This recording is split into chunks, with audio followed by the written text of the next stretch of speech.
মার্কিন president Donald Trump বলেছেন তিনি ইরানের সঙ্গে একটি পারমাণবিক চুক্তি নিয়ে আলোচনা করতে চান। এজন্য গত বৃহস্পতিবার ইরানের নেতৃত্বকে একটি চিঠি পাঠিয়েছেন।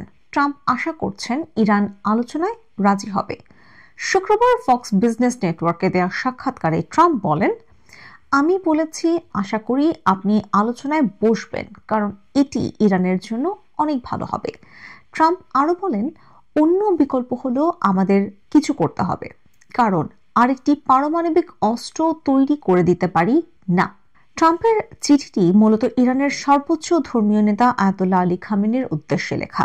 রুশ পররাষ্ট্র মন্ত্রণালয় জানিয়েছে, রুশ উপপররাষ্ট্রমন্ত্রী সের্গেই রিয়ারকভ ইরানের রাষ্ট্রদূত কাজিম জালালির সঙ্গে ইরানের পারমাণবিক কর্মসূচির পরিস্থিতির সমাধানের আন্তর্জাতিক প্রচেষ্টা নিয়ে আলোচনা করেছেন। হোয়াইট হাউসে যুক্তরাষ্ট্রের প্রেসিডেন্ট ডোনাল্ড ট্রাম্প ও ভাইস প্রেসিডেন্ট জেডি ভ্যান্সের সঙ্গে ইউক্রেনের প্রেসিডেন্ট ভলোদিমির জেলেনস্কির বাকবিতণ্ডা নিয়ে এখনো হতবাক ইউক্রেনের ব্যাংক কর্মকর্তা জিনাদা শেলেনিকো। জেলেনস্কির ওপর তারা যেভাবে চড়াও হয়েছেন তাতে দুজনকে ডাকাত বলে মনে হয়েছে 52 বছর বয়সী ব্যক্তিকে। জিনাদা শেলেনিকো বলেন, তারা দুজন ডাকাতের মতো করে জেলেনস্কিকে কোণঠাসা করেছেন। তারা আপনার অর্থ চান এবং একই সঙ্গে অপমান করতে চান, যেন দুজন মাফিয়া। তবে সেদিনের ঘটনার পর গত সোমবার ট্রাম্প যেভাবে ইউক্রেনে মার্কিন সামরিক সহায়তা স্থগিত করেছেন তাতে মোটেও বিস্মিত নন শেলেনিকো। শুক্রবারের বিতণ্ডার পর যদিও ট্রাম্প ও জেলেনস্কি দুজনই সুর নরম করেছেন, তারপরও এই ঘটনার জেরে সুস্পষ্টভাবে একজনই বিজয়ী হয়েছেন বলে মনে করেন শেলেনিকো।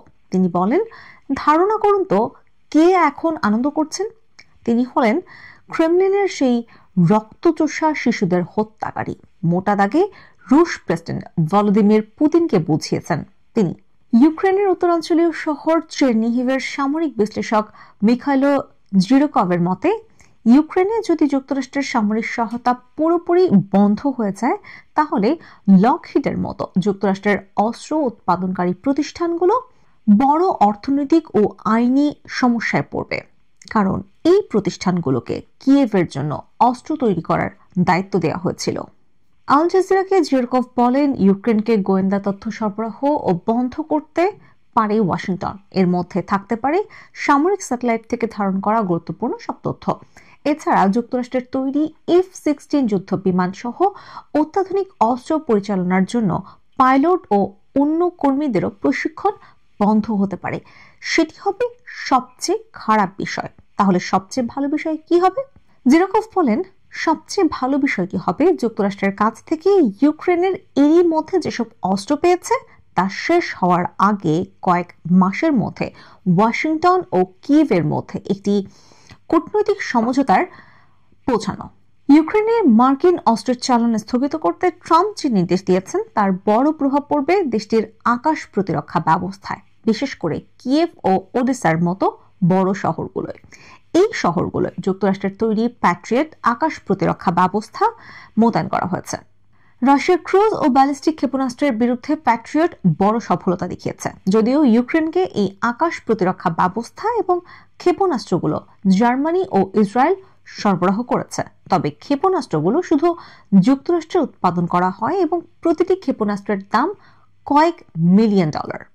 এছাড়া মার্কিন অস্ত্রের চালান বন্ধ হওয়ায় ইউক্রেনে ক্ষেপণাস্ত্র উৎক্ষেপণ ব্যবস্থা, হিমার্স এবং F-16 যুদ্ধ বিমানের ক্ষেপণাস্ত্রের সংকট দেখা দেবে বলে মনে করেন জিরকভ। আর ট্রাম্পের এই সিদ্ধান্তের একটি অন্তর্নিহিত ভূ রাজনৈতিক উদ্দেশ্য রয়েছে বলে মনে করেন কিয়েভ ভিত্তিক বিশ্লেষক ইগার তিশকেভিচ। বৈশ্বিক আধিপত্য বিস্তারের লড়াইয়ে চীনকে মোকাবেলার ক্ষেত্রে ইউক্রেনকে একটি বাধা হিসেবে দেখছেন ট্রাম্প। ইগার তিশকেভিচ বলেন, মস্কোকে তোষামোদ করে এবং ইউক্রেন যুদ্ধ ঘিরে মস্কোর উপর আরোপ করা মার্কিন নিষেধাজ্ঞা তুলে নিয়ে ট্রাম্প পুতিনকে ওয়াশিংটনের পাশে রাখতে চাইছেন এবং চীন থেকে যতটা সম্ভব মস্কো দূরে সরাতে চাইছেন।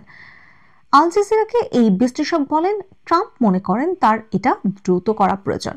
তার কাছে ইউক্রেনের ওপর চাপ প্রয়োগ করাটা খুবই গুরুত্বপূর্ণ, যেন কিয়েভ রাশিয়ার সঙ্গে সমঝোতায় যেতে রাজি হয় এবং যুদ্ধবিরতিতে যায়।